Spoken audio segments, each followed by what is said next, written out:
Армысыздар, құрметті көрермен. Эфирде Репортер ТВ. Сіздермен бірге мен, Қуатбек Жәкейұлы. Бүгінгі қонағымыз тоғызқұмалақ ойынынан Қазақстан Республикасының еңбек сіңірген жаттықтырушысы, филология ғылымдарының кандидаты, тоғызқұмалақ жайлы бірнеше кітаптың авторы Мақсат Есенбекұлы. Қош келдіңіз, аға. Қош болдық, рахмет. Бүгінгі сұхбат төл ойынымыз тоғызқұмалақ туралы өрбітіледі. Аға, жалпы тоғызқұмалақ ойыны жалпылама сипатты емес, сіздің жеке басыңыздың тұрғысынан айтқанда қандай мағынаға ие? Енді тоғызқұмалақ ойыны қазақ халқының зияткерлік қазіргі кезде бренді болып отыр. Тоғызқұмалақ бұл біздің бабаларымыздың табиғат пен болмысты түсінуден, соның жақсы бір қасиеттерін, ерекшеліктерін жан дүниесінен өткізіп, соны бізге ереже түрінде, материалдық зат ретінде көрсете білген бір туындысы. Жалпы тоғызқұмалақ деген сөздің өзін алатын болсақ, бұл тоғыз деген сөз біздің ертедегі түрік халықтарында көпшілік мағынасында білдіреді, яғни шексіздік мағынасында, көптік мағынасын білдіреді. Мысалы, тоғыз жолдың торабы деп айтамыз. Бұл жерде тіке бір тоғыз жол туралы емес, көптеген жолдардың түйісуін айтады. Сонымен қатар құмалақ деген бұл көшпенділік өмірдің символы деп айтсақ болады. Мына отырықшы мәдениеттерде көп жағдайда, қалалық мәдениеттерде құмалақ деген кездеспейді. Мысалы, қазір Астана қаласында тұрып жатқан кішкентай бүлдіршіндерден сұрайтын болсам, құмалақ деген ауылға барып, сол төрттілікпен таныс болмағандар ол білмейді. Ал бұны ауылда тұрған балдар болатын болса, және көшпенді өмір салтымен таныс болса, олар біледі. Сондықтан мен тоғызқұмалақ деген бұл және де шексіз көшпенділіктің өмірі деп те кейде айтып жүрмін осылай. Сонда жаңағы шексіз қозғалыс десек болады сонда. Қазіргі заманда жалпы әлемдік деңгейде дүниеде 8 дегенде шексіздік мағынасы ретінде. Иә, ол енді қытайлықтарда ғой 8 деген. Сонда Қытайдікі жалпыласып кеткен болып тұр ғой дүниеге, солай ма? Мысалы, біз қазақтың ұғымында 9 деген дүние шексіздіктің.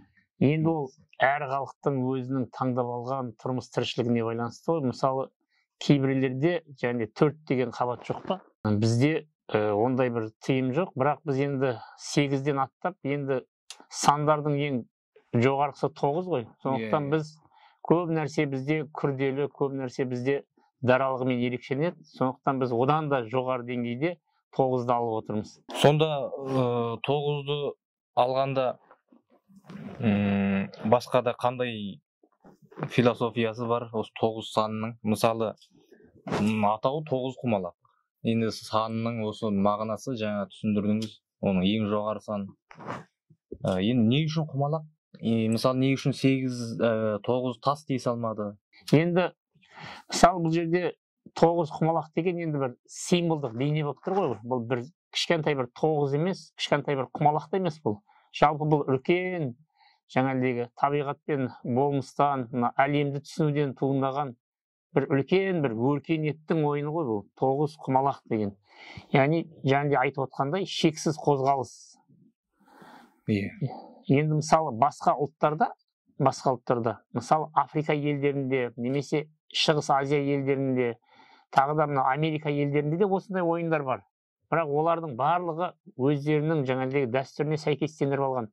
Мысалы Кариб аралдарында ойнайтын адамдар, олар ракушкаларға жаңағыдай тас салып ойнауы мүмкін, немесе жаңағыдай теңіздің нелерінен, өнімдерінен ойнауы мүмкін, олар моллюскалармен ойнауы мүмкін. Ал мына Шығыс Азия елдерінде жаңғылақ деген ойын бар. Ол жерде 9 отаудан 81 жаңағыдай тастан 162. Бірақ олар ойынын жаңғылақ деп айтады. Жаңғылақ деген жеміс деген мағынаны білдіреді. Сондай Африка елдерінде өздерінде жаңағындай өсетін немесе жаңағыдай пайдаланатын заттардан, құралдардан ойынның атауларын жасалады. Мысалы, вари, овари дейді. Ол да бір өсімдіктің және жемісінің түрі, және қатты бір жеміс, оны оңайлықпен қолымен шағамайсың. Бірақ ол соны қолданып ойнайды. Сол сияқты бізде мысалы кезінде енді ол енді аңыз ғой, қойшылар ойнады, жаңағыдегі құмалақтың сандары бірдей болғандықтан сол құмалақтарды жинап алып, және дорбаға немесе тастың үстіне жайып жіберіп, 9-9-дан салып ойнады дейді. Енді бұл жерде 9 деген мағынаның жағындай символдық мағынасы бар. Ол жерде мысалы тек қана 9 құмалақ емес, ол жерде 81-81-ден 162 құмалақ бар. Сосын құмалақ дегенде де жалпы 9-ақ құмалақ емес, көп құмалақ бар. Бұл жерде сол көшпенді өмірдің символы ғой, код. Құмалақ деген ол код. Көшпенділерге тән далалық болмыстың, жаңағыдегі төрттілік шаруашылықтың, мал шаруашылығының сондай бір образы түрдегі бейнесі ғой. Түсінікті. Шетелге шыққанда ойынның атауының мағынасын ашуға ұяламыз депсіз. Тағы бір тұрғыдан қарағанда енді бұл қазіргі заманда жаңа қара пиар деп қояды. Енді бұл өте жаман да нәрсе емес, жағымсыз. Бірақ басқа халықтарға біраз түсініксіздеу, немесе сөйлекет деп айтуға болады. Кейбіреу түсінбейді.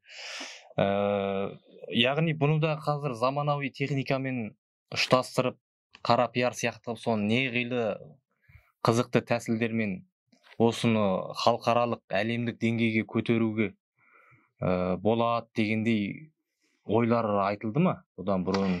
Енді мен жас кезімдегі мақалаларымда енді сол құмалақтың мағынасын түсіндірген кезде кейде ыңғайсызданамыз, ұяламыз деген маңайда айтылған ойлар болды.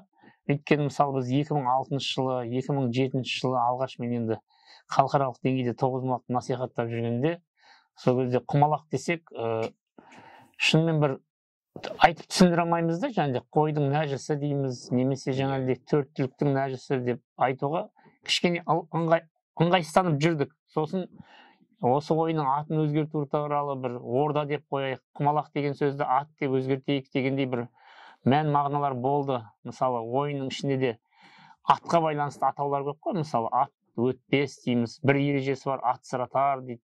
Сосын Сәрсен Аманжолов та біз ойын үстінде құмалақтарды ат деп айтамыз деп сондай бір бағыт бағдар беріп тұрды.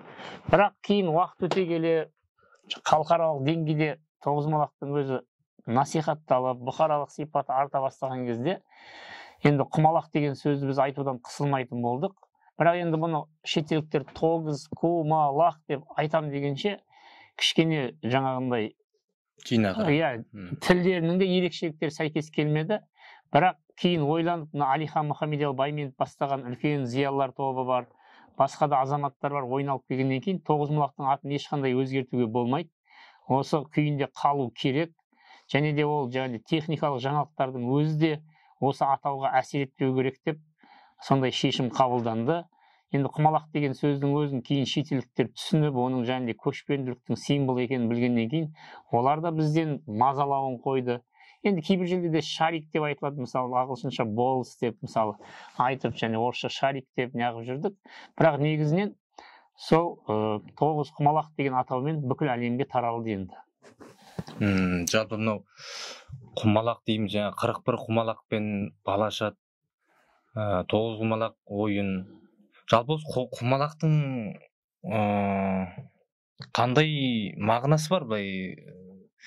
Мейіттік тұрғыдан айтқанда осы тоғызқұмалақтың түрлі шығу тегіне тоқталғанда. Енді ол жаңағыдай алдында да айттым ғой, аңыздарда нелерде ол жаңа қойшылар құмалақпен ойнады, соған байланысты құмалақ деп айтылды дейді. Бірақ енді ол тек бір ғана нұсқасы ғой ол атаудың. Шынында да мына біз 41 құмалақты жайып жіберіп, сол құмалақтармен палашатында жағдайлар болады.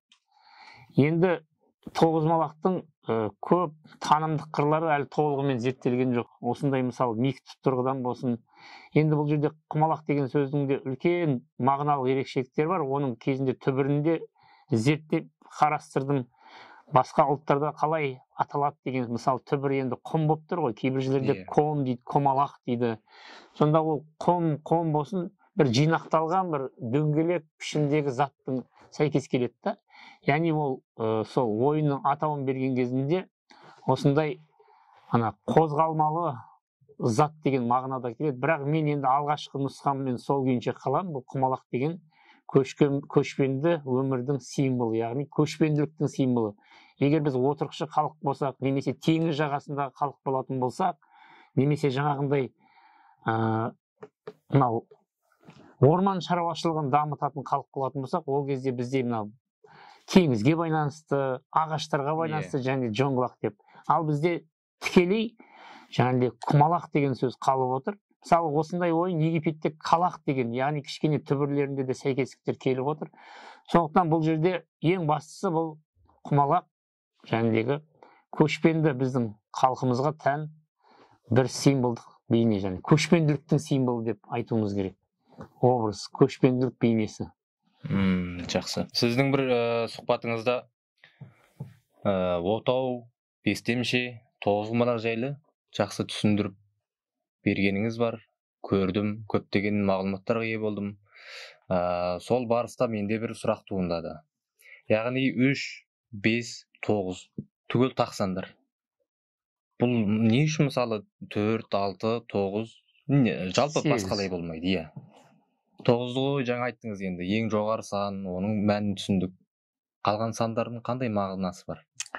Енді бізде тағы да ойындарды зерттеп көру керек. Негізі бізде 3, 5, мысалы 3-тікті отау деп, 3 отау деп, 5-тікті бестемше деп, 7 отау ойынды қоздату, 9 атаулы ойынды тоғызқұмалақ деп атап отырмыз.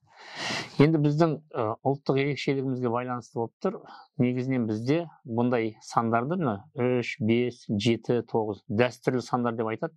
Кейде 4-ті де кіргіземіз бұл жерге. Ал Африка халықтарында 6, мысалы олар 6 отаумен ойнайды. Кейбір елдер бар, 8 отаумен ойнайтындар бар. Мына Азия елдері көбінесе олар да біз сияқты сол тақсандармен ойнайды.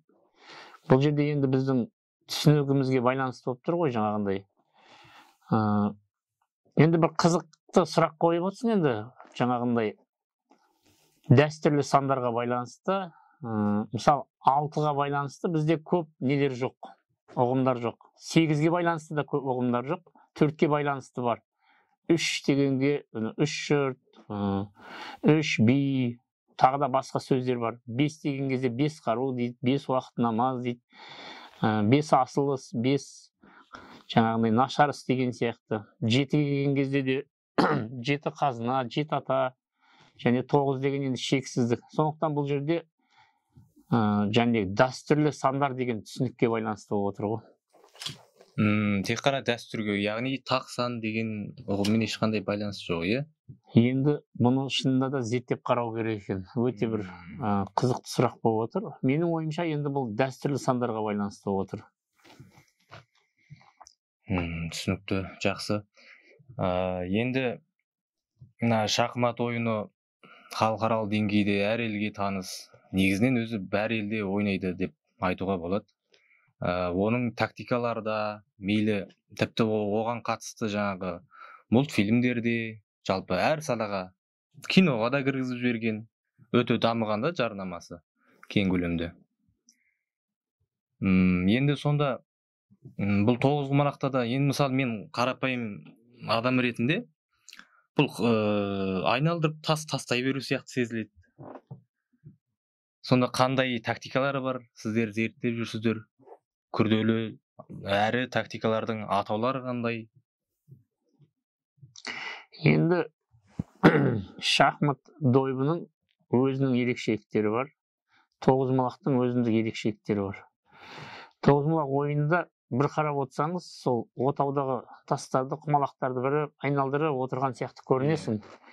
Бірақ бұл жерде шахматта, дойбыда да кездеспейтін кейбір ерекшеліктер бар. Шахматпен кейбір тұстарында сәйкес келетін ерекшеліктер бар. Мысалы, тоғызқұмалақ ойынында жүрген кезде отауға біреуін қалдырып, солдан оңға қарай таратамыз. Сонда біз оңға қарай таратамыз да, біз ол жерде жүріс жасап отырмыз. Біздің барлық жүрісіміз оңға қарай бағытталады, немесе сағат тіліне қарама-қарсы. Мысалы, шахматта тіке жүруге болады, артқа жүруге болады, жанама жүруге болады, оң жақ, сол жақ, артқа жүруге болады. Ал тоғызқұмалақта ол кездеспейді. Бізде тек қана оң жаққа қарай жүреміз. Біздің бұрынғы бабаларымыздың, мысалы, соғысы өнерін қарап отырсаң, мысалы, шахмат Үндістаннан шықты ғой. Сол шахматта олар жаңағыдегі фаланга дейді, бір қатарға тұрып алып, бір-бірімен бетпе-бет соғысып отыр. Ал біздің бабаларымыз бетпе-бет соғыспаған. Мысалы, алғашқы кезеңдерде, мысалы, олардың соғысқан жауларының өзі өте көп болды оны. Көп күшпен келді да олар, қытайлықтар болсын, парсылар болсын, тағы да басқа елдер, мысалы, гректер. Сонда олар көбінесе жер жағдайын, табиғи ерекшеліктерін, географиялық ерекшеліктерді, кеңістікті жаңағыдегідей жақсылап зерттеп, қаша жүріп соғысады. Біздің жаңағы оң жаққа қарай жүріп бара жатып, сол жаңағындай жүргізудің өзі осы қаша соғысу, жаңағыдегі тұтқиылдан шабуыл жасау деген сияқты тактикалармен ерекшеленеді да. Сосын бұл жердегі ең басты мысалы ойынның мақсаты ол өз жағыңда 82 құмалақ жинау керек. Сен өз жағыңда 82 құмалақты қалай жинайсың? Ол қарсы жақтың тақсанды отауына жұп болып түссең жинайсың. Екіншіден, қарсыласты құмалақсыз қалдыру керек. Сол кезде құмалақтардың бәрі өз жағында сен өзіңнің қазаныңа алып саласың. Яғни осыған байланысты тоғызқұмалақтың көптеген тактикалары шығады. Яғни бұл жерде енді ойынның ерекшеліктері шығады ғой бұл жерде. Және бай отау жинау, жүрісті санау, жүрісті көбейту, жүрісті қысқарту арқылы мақсатқа жету, тұздық алу, тұздық беру, тұздықты еріксіз беру, тұздықты мәжбүрлі түрде жаңағындай алғызу деген сияқты. Міне осындай ерекшеліктердің бәрі біздің мынау, мен бағана да айттым ғой, біздің бабаларымыз бұны табиғат пен болмысты терең зерттеп, және өзінің географиялық ерекшеліктерін зерттеп, содан туындаған жақсы ойларын ереже түрінде көрсетті деп. Міне сол ұлттық ойлау жүйесінің ерекшеліктерінің барлығы осы тоғызқұмалақта көрініс тапқан, және тактикаларында да көрініс тапқан. Енді бұл жерде шахматпен қай жағынан бұл бір қызықты ерекшелік бар, ол дойбыда жоқ. Мысалы дойбыда сен алған фигураларың бар, ұтып алған фигураларың бар, ол жаңағыдегі ойынға одан кейін араласпайды. Шахматта да солай. Енді бірақ тоғызқұмалақта олай емес. Тоғызқұмалақта отаудағы құмалақтар мен қазандағы құмалақтар бір-бірімен тығыз байланысты. Бұл ешбір ойында кездеспейтін ерекшелік. Яғни отаудағы құмалақтарды да есептеп отырасың, қазандағы да құмалақтарды есептеп отырасың. Егер сен мақсатыңа жетейін деп жетпей тұрсаң, мысалы 5 құмалақтан 2 құмалақ алу керек болатын болса, онда сен жүрістеріңді қысқартып, сол мақсатқа жетуің керек болады. Енді тағы да бір мынандай ерекшелік бар, және шахматқа байланысты. Мысалы шахматта да материалдық басымдылық деген бар, тоғызқұмалақта да бар материалдық басымдылық деген. Сен 80 құмалақ алып тұруың мүмкін, немесе шахматта сен бүкіл фигурасын оның жеп тұруың мүмкін, бірақ ол бір жаяу әскермен сенің патшаңа мат қойып кетуі мүмкін. Ал тоғызқұмалақта да сен 80 құмалақ алып тұрсың, бірақ ары қарай сенің құмалақ алатын таусылып қалды. Мүмкіндігің болмай қалды. Сен ода бар жағы бір 20-30 құмалақ болып тұр мүмкін, бірақ мына жерге бай отауын жинап, сол жағға жинап, кейін сенде құмалақтар таусылғандарына өзіне салса, ол міне осындай тактикалық ерекшеліктер бар. Сосын бізде тұздық деген ереже бар. Сол тұздық деген ереже бүкіл әлемдік тоғызқұмалақ ойындарының ешқайсында жоқ. 1000-нан астам ойын бар. Мысалы Африкасы бар, Араб елдері бар, Америка елдері бар, Шығыс Азия елдері бар. Оларда тұздық деген ереже кездеспейді, ол бізде кездеседі. Ол тұздық ережесінің арқасында біздің ойынымыздың ойын соңында кездесетін тактикалық тәсілдері 28 есе жаңағыден артық болып тұр.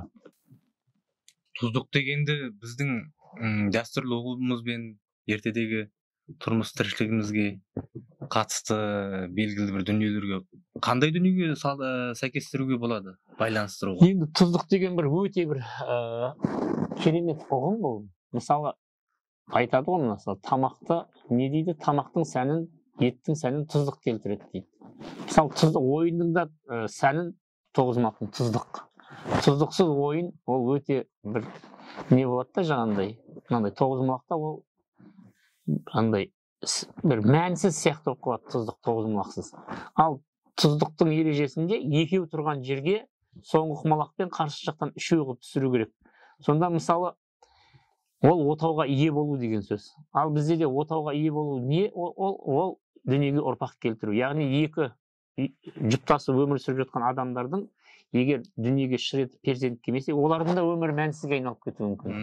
Ал сол секілді бұл жерде де екеу тұрған жерге үшеуімен барып сен салған кезде ол жерден тұздық аласың да отауға ие боласың. Одан кейін бұл бірінші несі, сәйкестенетін дәстүрімізден. Екіншісі, бұл жерде көп мағыналық бар. Екіншісі, мысалы тұздық тұрған жерден өткен сайын сен бір құмалағыңды сол тұздықтың отауының егесіне беріп тұрасың. Яғни бұл жерде алым-салым бар жаңағыдегі. Үшіншіден, түз деген сөз бар. Түз деген сөз, түздегі үй деген мағына. Бұл мысалы сырттағы үй болып тұр ғой, бұл сенің жаңағыдегі қарсы жақтағы сенің үйің. Сенің жаңағыдегі сол жерден Қыз алып қыз беріскен деген сияқты. Иә, сол жақтан сен жаңағыдай, мысалы, мен тұздық алсам, сен оның орнына бір 20 құмалақ атсаң, басымдық менде болады. Өйткені сен кейін маған тұздықтан өткен сайын маған құмалақ салып бересің. Яғни менің дұшпанда да бір досың болсын деген сияқты, сыртта да сенің жаңағыдегі отаулардың арасында да менің бір тұздығым болсын деген сияқты да, түз. Міне осындай бір қызықты ерекшелікті бар тұздық дегеннің атаудың да. Өте керемет. Енді біраз еңбектер жаздыңыз тоғызқұмалақ туралы. Енді алдағы уақытта жаңағындай қандай бағыттар бойынша еңбек жазу ойыңыз бар? Осындай дүниелер жазылмапты дегендей. Енді қазір ғана мен жиналыстан шықтым. Әлихан Мұхамедиұлы бар, басшылық бар, федерацияның басқа да өкілдері бар. Ойындар болайын деп жатыр. Білесіздер, 8-14 қыркүйекте Астана қаласында тікелей Қазақстан Республикасының президенті Қасым-Жомарт Кемелұлы тапсырма берілді. Осы көшпенділер ойындарын жақсылап өткізіңдер деп. Міне осы көшпенділер ойындарында бір жақсы бір тоғызқұмалақтың энциклопедиялық бір жинағын шығару керек деп. Ол бір. Екіншіден, тоғызқұмалақ сияқты ойындар көп дүние жүзінде. Бірақ оның тоғызқұмалақпен байланысын әлі зерттелген жоқ. Мысалы, мен де қазір кейбір мәселелерді үстірт қана айтуым мүмкін, жалпы тілмен айтып кетуім мүмкін. Мысалы, және теңіз жағасындағы елдердің тоғызқұмалақ ойындары, орман елдердің жағасындағы жәндегі, мынау ыстық араб елдеріндегі, мынау мысалы араб елдерінде де бар ғой, мысалы қойшылар бар, Африка елдерінде де қойшылар бар. Мысалы сол елдердегі тоғызқұмалақ ойындары, ыстық жердегі тоғызқұмалақ ойындары, мысалы Америка елдеріндегі тоғызқұмалақ, анау Кариб аралдарындағы ойындар, осылардың барлығын жалпы түрде зерттелген жоқ бұл. Біздің тоғызқұмалақпен осы елдердегі тоғызқұмалақ ойындардың ұқсастықтары, айырмашылықтары, танымдық ерекшеліктер, неге оларда жаңағындай, мысалы, мынау Кариб аралдарында Овари деген ойын бар. Оларда және ракушкамен ойнайды. Мысалы, Индонезия жаңағыдай жеміспен ойнайды, жаңғақтармен ойнайды. Біз құмалақтармен ойнап жүрміз. Араб елдерінде немен ойнайды, мысалы. Вьетнамда да бар бұндай ойындар. Міне осылардың танымдық ерекшеліктерін зерттеу бұл үлкен бір жұмыс. Одан кейін барып жаңағыдегі түркі халықтарының өзіндегі ерекшеліктер. Мысалы, мен бір жылдар осы тоғызқұмалақ ойындарының түркі халықтарында көріністерін зерттеп біраз елге бардым. Қырғызстанға бардым, Әзербайжанға бардым, Түркияға бардым, Өзбекстанға бардым, қандай ойындар кездеседі деп. Қазақстандағы сөйтіп біраз мәліметтер жинадым. Кейін тоқтап қалды ол. Сол кітабым әлі толық дайын болған жоқ, бірақ 70-80% дайын болып тұр. Одан кейін мен жақында Түркияға барғанымда бір Айше Гүміш деген зерттеушімен жолыққанда оның біраз ойындарын үйрендім. Мысалы, еме деген ойыны бар, ялаққая деген, жартастағы сурет деген мағынада, жартастағы шұңқыр деген мағынада, ялаққая деген. Және ойындардың кейбір мен түсінбеген ойындар бір ерекшеліктер болды да. Мысалы, бағана мен саған айттым, отау деген ойын болған деп, иә. Мысалы, оларда сол отау деген ойынды жаңағыдегі ялаққая деп отыр да. И отауларда 3 отаудан әрқайсысында жаңағыдегі 3-3-тен 4-4-тен қойып ойнауға болады. Сонда жүрілмеген отауға сен құмалағын түсіп жүп болса да алмайсың. Бұл өте бір қызықты ерекшелік болды. Осы жылы Анталияға бардық, үлкен халықаралық саммит болды, зияткерлік ойындар саммиті. Сол жерде біз тоғызқұмалақ, бестемше және асық ойындарын таныстырдық. Көптеген және түріктің зерттеушілерімен таныстық. Сонда мынау Қахраман Мараш деген жерден бір жігіт келді. Сол жігіт бізде де бір тұздық ережесі болған дейді, бірақ ол басқаша мағынада деп бір ойынды көрсетті. Оның түркіні татар, мысалы Қырым татары. Сонда татарларда да бұндай ойындар, менде бұрын ондай түркмендерде бұндай ойын болды, татарларда бұндай ойын болды деген ақпарат болмаған. Сонымен ана ойындарды көргеннен кейін, жаңағыдегі ойын ережелерін түсінгеннен кейін, әлі менің зерттеуім шикілеу екен деген қорытындыға келдім да, енді соны қайтадан зерттеу толықтыру керек деп, жаңағыдай кітабымды тоқтатып қойдым. Міне осындай мәселелер бар. Енді ішкі жақта да мысалы тоғызқұмалақтың бастамалары, тоғызқұмалақтың ойын ортасындағы ерекшеліктері, тұздық ерекшеліктердің бәрі әлі кітап ретінде шыққан жоқ. Мысалы осыларды да жазып, алдағы уақытта насихаттауымыз керек. Тұздықты нешінші отаулардан ғана Тұздықты тек 9-шы отаудан алуға болмайды, қалған отаудың бәрінен алуға болады. Ойында бір-ақ рет алынады, одан кейін аттас отаудан алынбайды. Мысалы, сіз 7-ші отаудан алсаңыз, мен 7-ші отаудан алмаймын. Екі жақтікі бірдей болмау керек. Екі жақтікі бірдей болмайды. Осының өзі қызық ерекшелік. Ал не үшін 9-дан алуға болмайды? 9 деген сөз бізде мына отаулардың аттарынан сәйкестірген кезде бірінші отау арт, екінші отау ат өтпес, тек тұрмас, үшінші отау ат өтпес, төртінші отау ат сыратар, бесінші отау бел, одан кейін бел басар, көк мойын, қанды қақпан, маңдай дейді. Яғни бізде қазақта бір жақсы сөз бар, маңдайың ашық болсын дейді, артың жабық болсын дейді. Осы сөздің өзі тоғызқұмалақтың тактикаларына сәйкес келеді. Яғни біз маңдайдан алмайтын себебіміз, маңдайдан егер алатын болса, уже ол жердегі жолдарымыз жабылып қалады, ары қарай шабуылдайтын мүмкіндік болмайды. Сол үшін маңдайың, қазақтың өзі де айтып тұр, маңдайың ашық болсын деген түсінікке сәйкес сол ойында да сол ережені қалыптастырған. Одан кейін арт деген отау бар, бірінші отау. Артың жабық болсын дейді. Ол жабық болсын деген, сен ойындың ережесінде жабық деген не? Ойындың ережесінде жабық отау деген түсінік бар. Ол өз жағында жұп қойсам, ол жабық отаулар есептеледі. Яғни сосын арттағы отаулар саған жүрісті көбірек береді, былай қарай, көшкен кезіңде. Сондықтан жәнедегі біздің түсініктеріміз, ұғымдарымыздың бәрі айтып отыр ма, өзі біздің көшпенді өмір салтымыздан алынғандықтан, ол ойын ережелерінде де сондай бір қызықты ерекшелік болып қалыптасып отыр. Өте ғажап. Жаңа жеті отаумен де ойнайтын дедіңіз, оның атауы қалай дедіңіз? Қоздату. Енді ол туралы біз көбінде сол осы үшеуі айтылады. Не үшін сол жеті отаулық ойын айтылмайды? Мысалы, оны біз менде мысалы ол ойын туралы ақпаратты білмеймін қазір. Қоздату деген ойын бар деп кітапшаларда кездеседі, болды. Басқа ол туралы ақпарат жоқ. Енді оны мен енді ары қарай зерттеп дамытайын десем, ол тоғызқұмалақ, мысалы біз қазір тоғызқұмалақты ересектер арасында дамытып жатырмыз. Бестемшені отауды кішкентай бүлдіршіндер арасында дамытып жатырмыз да, ал арасында оның ойын керек те жоқ сияқты негізі, қоздату деген ойынның. Өйткені ана ойынның түрлері көбейген сайын да ол халықты шатастырады. Қазір бізде бестемше балабақшаларда өте жақсы дамып жатыр. Ал жаңағы отау деген негізі қай жастан қай жас аралығына дейін? Енді отау дегенде сол 4-6 жас арасында ғой. Бестемшені 5-7 жас арасында, тоғызқұмалақты уже сол бестемше ойнап болғасын 8 жастан бастап ойнай берсе болады. Бізде жарыстар тоғызқұмалақта 9 жастан бастап өткізіледі. Бестемшеден қазір сол 5 жасар, 6 жасар, 7 жасар, 8 жасар балдар арасында да біз жарыстар өткізіп бастадық. Жалпы тоғызқұмалақ ойыны жаңа қазіргі заманауи технологиялармен сәйкестіріп, жаңа шахмат дейді, бәрін онлайн ойнауға болады. Мысалы, бір-бірін көрмеген адамдар ойнай береді, таныс адамдар да ойнай береді, бір-біріне байланыстырып. Енді сол технологияларды пайдаланып қандай жұмыстар атқарылып жатыр? Енді өте жақсы сұрақ.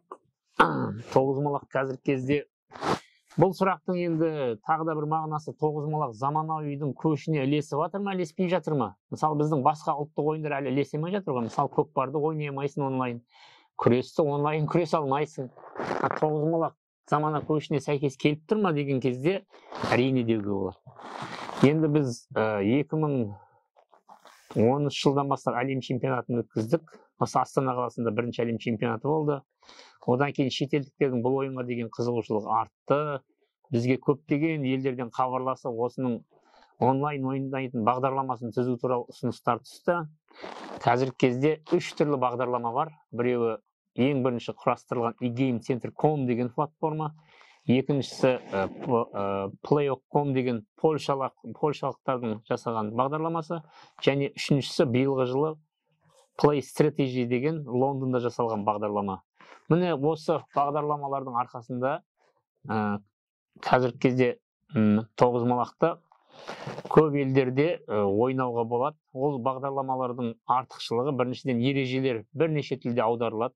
Одан кейін бірнеше тілдегі мамандар сол өздерінің тілдеріне сәйкестендіріп, өзіндегі ойнаудың ерекшеліктерін сәйкестендіріп, түсінісіп ойнай береді. Және ол жерде, мысалы, сіз Канадада отырсыз, мен Қазақстанда отырмын, бір-бірімізбен ойнай береміз. Бұл бағдарламалар бізге мынау үлкен пандемия кезінде қатты көмектесті. 2020-2021 жыл көп спорттың барлығы тоқтап қалған кезінде тоғызқұмалақ спорты тоқтаған жоқ. Өйткені біз апта сайын сол платформаларда онлайн жарыстар ұйымдастырып, жүлде қорын тігіп отырдық. Енді екінші, мынау технологиялық жетістіктердің тоғызқұмалақта тағы да бір көрінісі, ол мынау Android, iOS жүйесіндегі, мысалы біздің ойындарымыздың шығуы, мысалы қазір біз Samsung-тың соңғы нұсқаларында болсын, кейінгі нұсқаларында болсын, Android арқылы біз жаңағыдегі программамен ойнай аламыз, бағдарламамен. Ол жерде бірінші деңгейден 9-шы деңгейге дейін есептер құрастырамыз, ойын бастамаларын талдау жасай аламыз. Сосын ол жаңағы iPhone-да да бар, ол осындай нелер. Одан кейінгі уақыттарда қазіргі кезде интернеттің арқасында біз жаңағыдай тоғызқұмалақтың сайттарын жасадық, жаңағыдай бүкіл нелерін көріп отырады халық. Міне осы тоғызқұмалақтың жаңағыдегі заманауи талаптарға сәйкес келеді ме деген кезінде осындай артықшылықтар болып отыр. Мына басқа ұлттық ойындардың ішінде мысалы 12 ұлттық спорт бар. Мына жерде ұлттық және ат спорт түрлері деген орталық бар. Оның директоры Бағдәулет Маратұлы. Міне осы жерде басқа 11 ойын бір төбеде, тоғызқұмалақ бір төбеде. Өйткені мысалы басқа ойындарды сендер онлайн ойнай алмайсыңдар. Көкпарды болсын, жекпе-жек садақты ататын болсаң да, немесе және бәйгеге шапсаң да, ал тоғызқұмалақты тоғызқұмалақты көзбе-көз ойнаймыз. 100-100 ойнай беруге болады, және де мына программа арқылы басқалармен де ойнауға да болады. Міне осы жағынан болашақта ұлттық ойындардың ішінде тоғызқұмалақ заманауиланған әлемдік бірінші ойын болады деп ойлаймын. Солай болғай, әрине. Бұл енді заманға сай болған дүние қашанда алда жүреді ғой озып. Жұмыстарыңызға сәттілік, еңбектеріңіз жемісті болсын. Уақытыңызды бөліп, арнай келіп, көптеген білетін білімдеріңізді бөлісіп жатқаныңызға мыңда бір алғыс. Басыңыз аман, деніңіз сау болсын. Рахмет аға. Сіздерде осы Репортер ТВ деген осындай жақсы бағдарламаға шақырып, осы менің енді ұлттық ойын туралы ойларымды бөлісуге мүмкіндік бергендеріңізге рахмет. Жалпы бізде ұлттық ойындардың 3000-нен астам түрі болса, осы тоғызқұмалақ солардың ішіндегі бір жақсыларының біреуі. Құдай қаласа осы еңбектеріңіздің жемісін көріп, алдағы уақыттарда ұлтымызды әлемге насихаттай беріңдер. Дарысын, айтқаныңыз келсін. Рахмет.